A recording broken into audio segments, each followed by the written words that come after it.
কোনোভাবেই ফিতনা সৃষ্টি করব না সমাজের মধ্যে। যদি কেউ ফিতনা সৃষ্টি করতে আসে, ওনাকে বলবেন যে ফরজ নামাজ 5 ওয়াক্ত, এটাকে তুমি 6 ওয়াক্ত বানিয়ে দেখাও। এটা নিয়ে ফিতনা করা যায়? যায় না। ওয়াজিব যেগুলা, এগুলো নিয়ে ফিতনা করা যায়? যায় না। ফিতনা করে কি নিয়ে? মুস্তাহাব নিয়ে। এই কপাল পোড়ায় না যারা এই ফিতনা করে মুস্তাহাব নিয়ে, এরা কপাল পোড়া, এরা ধ্বংস, এরাও মারবে, আপনাকে আমাকেও মারবে। এর জন্য সাবধান থাকতে হবে, কেউ যাতে ফিতনা সৃষ্টি না করে। আল্লাহ রাসূল সাল্লাল্লাহু আলাইহি ওয়াসাল্লাম তিনি দুনিয়ায় আগমন করছেন, আল্লাহ তাকে কেন পাঠাইছে?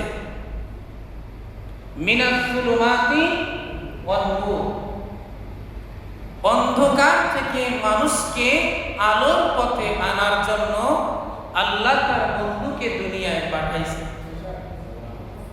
কোন সন্দেহ আছে? আল্লাহ রাসূল দুনিয়ায় আগমনের পূর্বে একটা যুগ ছিল, সেই যুগের নাম কি? আয়ামে জাহিলিয়াতের যুগ, বর্বরতার যুগ, অন্ধকার যুগ বলা হয়। কেন সেই যুগ আয়ামে জাহিলিয়াত যুগ বলা হতো? অন্ধকার যুগ কেন ছিল? এই যুগে মানুষকে কোনো ভেদাভেদ করত না, কোনো সম্মান ছিল না, কোনো মর্যাদা ছিল না, কোনো বন্ধুত্ব ছিল না, নারীদের কোনো মর্যাদা ছিল না। মানুষ সর্ব অবস্থায় শিরক, বিদআত, মদ, জুয়া, অন্যায়, ব্যভিচারে লিপ্ত থাকত। জাতি ধ্বংসের পথে যখন আল্লাহ রাব্বুল আলামিন সেই জাতিকে অন্ধকার থেকে আলোর পথে আনার জন্য তার বন্ধুকে দুনিয়ায় পাঠাইছে একটা কিতাব দিয়া। সেই কিতাবের নাম কি? কোরআনুল কারীম। মানুষ শিরক, বিদআতে লিপ্ত থাকত। আমি যে আয়াতে কারিমা তেলাওয়াত করছি, ওয়ায়াবুদুনা মিন দুনিল্লাহ মা লা ইয়াদুররুহুম ওয়া লা ইয়ানফাউহুম ওয়া ইয়াকুলুনা হাউলাই শুফাআউনা ইনদাল্লাহ। আর তারা আল্লাহকে বাদ দিয়ে এমন কিছুর ইবাদত করত, তারা তাদের কোনো উপকারও করতে পারত না, কোনো ক্ষতিও করতে পারত না। তারা মনে করত, তারা এটাই বলতো, হাসরের ময়দানে এরাই তাদের সুপারিশকারী হবে। নাউজুবিল্লাহ। 1400-1500 বছর আগের কথা। আমাদের সমাজে এই যে আয়াতটা পড়ছি আমি, এই আয়াতের অর্থের সাথে মিল আছে কিনা? মিল আছে। কি বলছে? তারা আল্লাহকে বাদ দিয়া এমন কিছুর ইবাদত করত, এমন কিছুকে সিজদা করত, উপাসনা করত, তার কাছে চাইতো, যারা তাকে কোনো উপকারও করতে পারবে না, কোনো ক্ষতিও করতে পারবে না। তারা মনে করত এটা হাসরের ময়দানে এরাই আমাদের সুপারিশকারী হবে। নাউজুবিল্লাহ। এই যে আয়াতের অর্থ আর আমাদের সাথে মিল আছে কিনা? আমরা কি অন্য কারো ইবাদত করি কিনা? করি, বুঝতে পারি না। করি, বুঝতে পারি না। শিরক করি, অংশীদারিত্ব করি যখন ইবাদতে, তখন কি তার ইবাদত করা হয় না? আল্লাহ বাদে অন্য কাউকে যদি আমার ইবাদতের সাথে মিলাই, তখন তাকে অংশীদারিত্ব করা হয় না, তাকে ইবাদত করা হয় না। কবরে সিজদা করে না? করে কিনা? করে। আমাদের সমাজের মানুষই করে। গুরুজন পাইলে পায়ে দিয়ে সিজদায় পড়ে থাকে না? থাকে কিনা? সেজদা করব কার? কার সেজদা করব? একমাত্র, কেবলমাত্র, শুধুমাত্র সেজদা করব মহান রবের কুদরতি পায়। মাথা নত করব আল্লাহর সামনে, আল্লাহর কুদরতি পায়। তাছাড়া দুনিয়ার কোন মানুষের কাছে নত হওয়া যাবে না। ওই যুগের মানুষ আল্লাহ বাদে তারা পূজা করত, উপাসনা করত, তার কাছে চাইতো। আমরাও চাই। বাবার কাছে যাইয়া বলে, বাবা আমার সন্তান হয় না, আমার একটা সন্তান দাও। চাই না? চাই। হয়তো আপনি আমি জানি না, কেউ গোপনেও করে। বাবাজিরা, ভাইরা, বন্ধুরা, ছোট বড় যারাই আছে, আপনারা আমার কেউ শত্রু না, কেউ শত্রু না। আপনি একজনের মুরিদ হন, সমস্যা নাই। কিন্তু বাবাজি, ভাইরা, কারো কাছে নত হইয়েন না, কাউকে সেজদা করেন না, কারো কাছে চাইেন না, আল্লাহর সাথে অংশীদারিত্ব করেন না। ইন্নাহু মাইয়ুশরিক বিল্লাহ, যারা আমি আল্লাহর সাথে অংশীদারিত্ব করবে, ফাকাদ হারামাল্লাহু আলাইহিল জান্নাহ, তাদের জন্য আমি আল্লাহর জান্নাত হারাম হারাম হারাম। কখনোই জান্নাতে যেতে পারবেন না।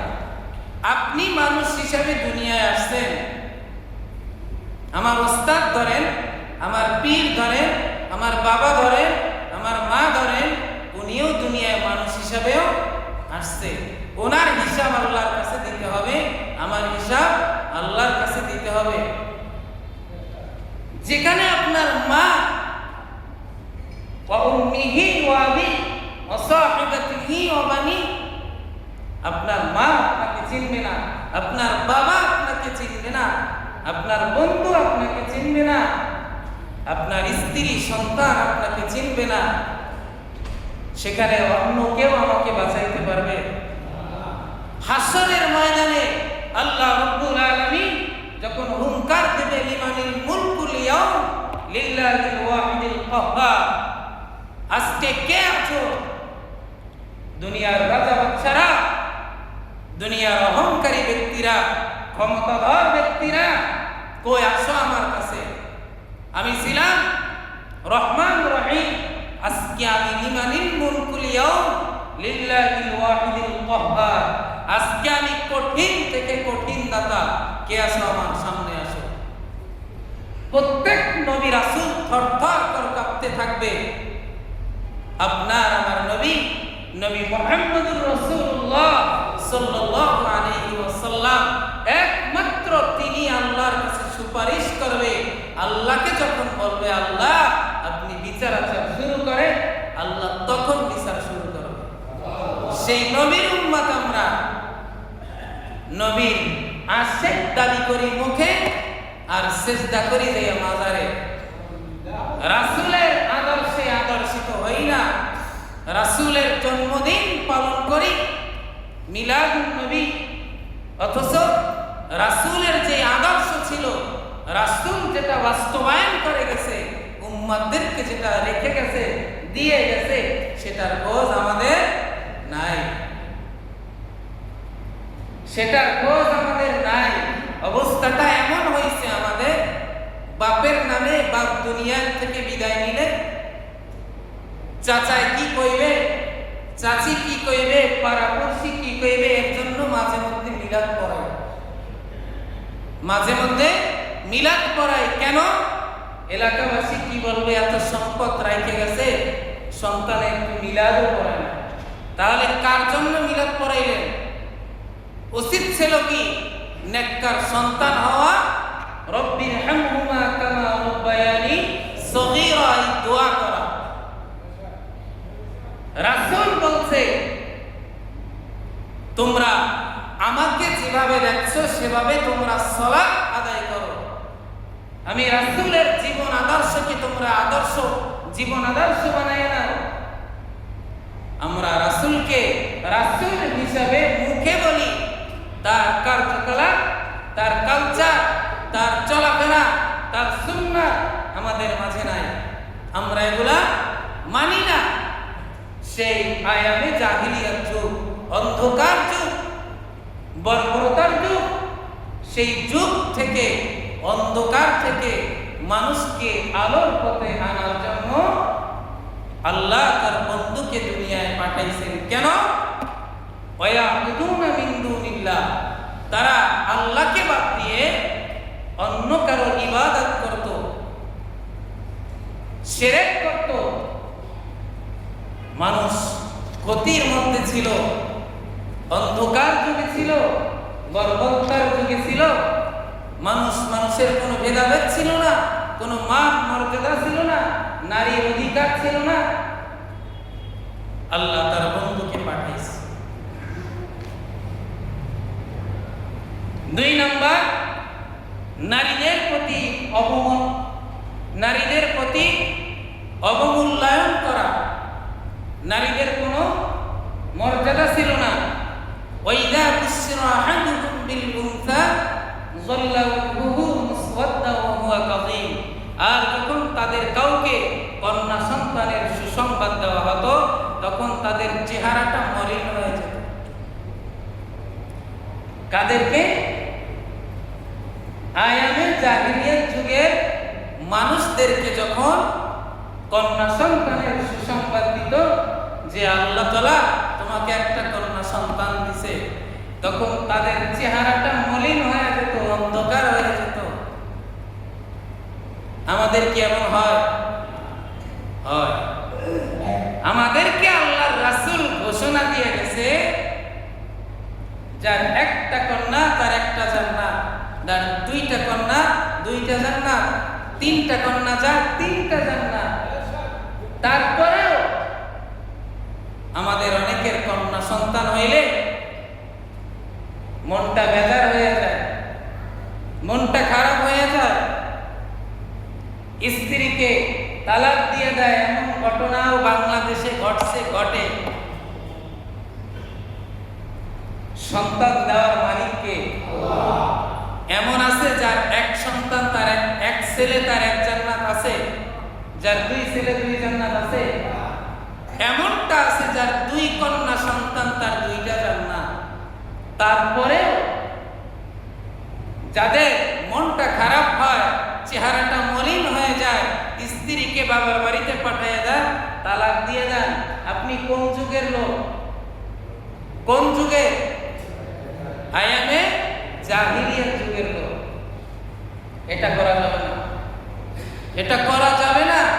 এখান থেকে ফিরে আসার জন্য তার বন্ধুকে দুনিয়ায় পাঠিয়েছে। নারীদের মর্যাদা কে দিয়েছেন? প্রতিষ্ঠা করছেন কে?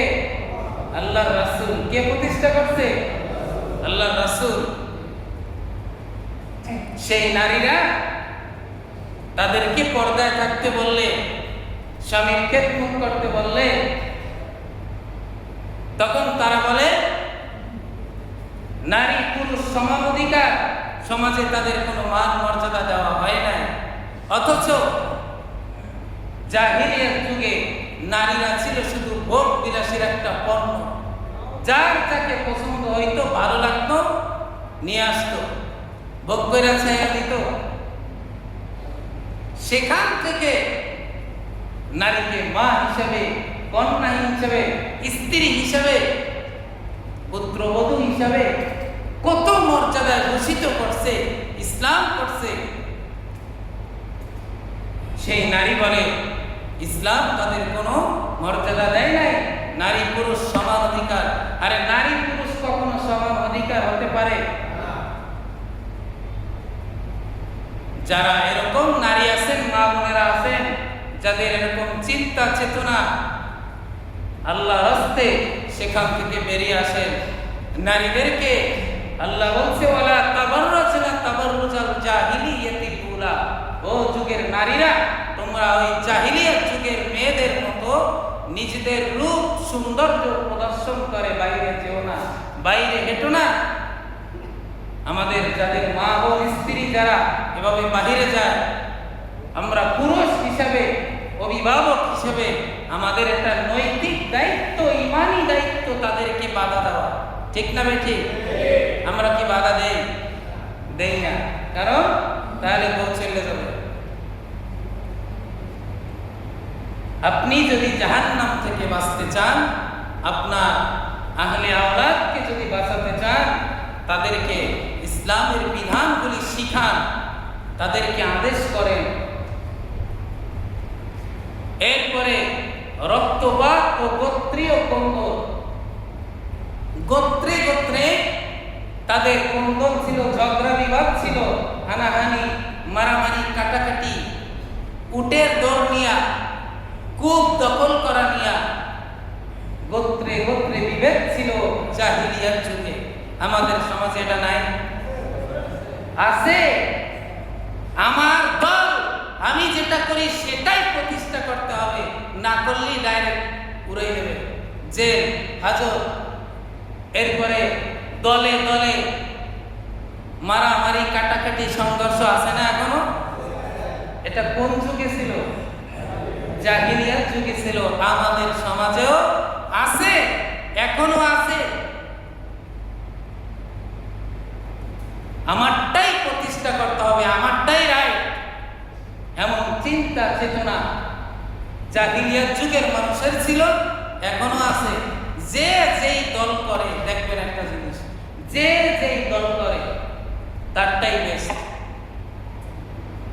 তারটাই বেস্ট। এর উপরে কোনো দল নাই। আওয়ামী লীগ কোন, বিএনপি কোন, জামাত ইসলাম কোন, চরমনাই কোন, সারসিনা কোন, তাবলিগ জামাত কোন, যা কোন, যে যেটা করে তার কাছে সেটাই বেস্ট, সেটাই প্রতিষ্ঠা করবে। কিন্তু প্রতিষ্ঠা করার কথা কে বলছে? আল্লাহ বলছে কি প্রতিষ্ঠা করতে হবে? দ্বীন এবং ইসলামকে। আচ্ছা, ইসলামের মধ্যে দাওয়াত নাই, জিহাদ নাই? হ্যাঁ, আছে না? সব কিছু মিলাই তো ইসলাম নাকি? আল ইসলাম দীনু কামিল। ইসলাম হচ্ছে পরিপূর্ণ জীবন ব্যবস্থা। কেউ দাওয়াত দেয়, কেউ জিহাদ করে, যে দাওয়াত দেয়, যে জিহাদ করে, শুধু জিহাদ করে, সে বলে আমি পরিপূর্ণ। পরিপূর্ণ হইল সমস্ত কিছু মিললাই পরিপূর্ণতা, সবকিছু মিললাই ইসলাম। কাউরে বাদ দিয়ে ইসলাম হবে? তাহলে ওই যে হাসরের ময়দানে একদল হাউজে কাউসারের পানি পান করতে যাবে, আল্লাহর পক্ষ থেকে পর্দা পড়বে। কেন? আল্লাহ রাসূল বলবে, আল্লাহ তাআলা তো আমার উম্মত, এদেরকে একটু সুযোগ করে দিই, এদেরকে আমি নিজ হাতে হাউজে কাউসারের পানি পান করাই। আল্লাহ বলবে, আমার বন্ধু, আপনি জানেন না, আপনি দুনিয়া থেকে আসার পরে এরা ইসলামকে, দ্বীনকে দলে দলে বিভক্ত করছে, দ্বিখণ্ডিত করছে, এদের তাকদীরে, এদের কপালে হাউজে কাউসারের পানি নাই। আমরা কিন্তু দ্বীনকে, ইসলামকে বিভক্তি করছি, দলে দলে ভাগ করে দিছি। এটা তোমার, এটা তোমার, তুমি পীর, তুমি মুরিদ, তুমি আওয়ামী লীগ, তুমি বিএনপি, তুমি জামাত ইসলাম, তুমি চরমনাই। এই যে দলগুলো বলছি, এরা কি এক একজন এক এক নবীর উম্মত? হ্যাঁ, একটু ভালোভাবে বুঝেন। যে আওয়ামী লীগ করে তার নবী আলাদা, যে বিএনপি করে তার নবী আলাদা, জামাত ইসলাম করে তার নবী আলাদা। তার এক একজনের নামাজ কি এক এক রকম? এক একজন হাসরের ময়দানে এক একভাবে যাইবে না? কেউ জীবিত যাইবে, কেউ মৃত্যু যাইবে। এমন সবাইকে মৃত্যুবরণ করতে হবে, সবাইকে নামাজ পড়তে হবে, সবার নবী রাসূল একই। আমরা সবাই নবীর উম্মত, অথচ আমরা দলে দলে ভাগ করে দিছি। লম্বা টুপি, এই মসজিদে আইসা আমি শুনছি টুপি আছে না, টুপি কোন টুপি পরলে, যে চাপা টুপি পরলে বলে এটা কি হয়, কি নাম জানি আপনারা বলেন, ওয়াহাবি। চাপা টুপি পরলে কি হয়? কোন হাদিস, কোরআন বই, কোরআনে পাইছেন? পাইছেন? এই মসজিদে তো ম্যাক্সিমাম মুসল্লি চাপা টুপি পরে, সবাই কি ওয়াহাবি? হুজুরেরটা লম্বা না হলে হুজুর ওয়াহাবি। এই কই পাইছেন ভাই এগুলা? আপনি আমার যদি দেখাইতে পারেন, ধরেন পাস করলে বলেন লম্বা, খারাপ, পাতলা, যা আছে এই টুপি নিয়ে ভেদাভেদ আছে। এখন এই লোকটা যে টুপি মাথায় দিয়েছে ওটা কি টুপি না? আপনারা কয়জনে বলবেন যে লম্বা টুপি মাথায় দিয়েছেন? তাহলে আপনারা আমি এই টুপি দেখাও হুজুরের বিচার করে যে হুজুর কিন্তু হবে। তাহলে দলে দলে বিভক্তি কে করছে? আপনি করছেন না? টুপি তো আমার একটা পছন্দ হইতে পারে, আমি এটা পড়তেই পারি নাকি? মানে এর জন্য আপনি ওহাবি বলবেন বা সুন্নি বলবেন যে লম্বা টুপি মাথায় দিয়েছে সে সুন্নি হয়ে গেছে? হ্যাঁ, আল্লাহ রাসূলকে লম্বা টুপি মাথায় দিয়েছিল? হ্যাঁ, এই টুপি কি তখন ছিল? তা আপনি কই পেয়েছেন? এটা নিয়েও ফতোয়া করা লাগে। এটা কইরেন না ভাই, নিজের ক্ষতি নিজে কইরেন না, নিজের গলায় নিজে ফাঁস দিয়েন না। রাসূলের শাফায়াত যদি পেতে চান, রাসূলকে মহব্বত করেন দিল থেকে, রাসূলের আদর্শে আদর্শিত হন। ঠন্ডা টুপি বাদ দেন, লম্বা টুপি খাড়া টুপি এগুলো বাদ দেন। সুন্নাত টুপি পরা রাসূলের সুন্নাত, সেই সুন্নাত মেনে বুঝে রাসূলকে মহব্বত করে পড়েন, কাজে লাগবে। পারবো তো ইনশাআল্লাহ? এরপরে সমাজের মধ্যে কুপ্রথা মদ্যপান ছিল।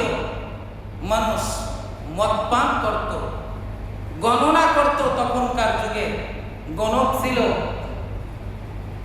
মদ পান করত, এটা তাদের সকাল সন্ধ্যা খাবার। মদ খাইয়া মাতাল হইয়া পইরা থাকত, নারীদেরকে ভোগ বিলাসী করত। ঝগড়া বিবাদ, মা সন্তানের কোনো ভেদাভেদ ছিল না। সেই অন্ধকার থেকে মানুষকে আলোর পথে আনার জন্য তার বন্ধুকে দুনিয়ায় পাঠাইছেন কি দিয়া? কোরআন দিয়া। সেই কোরআন এখনো আছে না নাই? কোরআন আছে, পড়ার মানুষ নাই। কোরআন আছে, বোঝার মানুষ নাই। কোরআন আছে, কোরআনকে প্রতিষ্ঠা করার মানুষ নাই। কোরআন আছে, কোরআন অনুযায়ী জীবনকে পরিচালিত করার মানুষ আমাদের সমাজে নাই।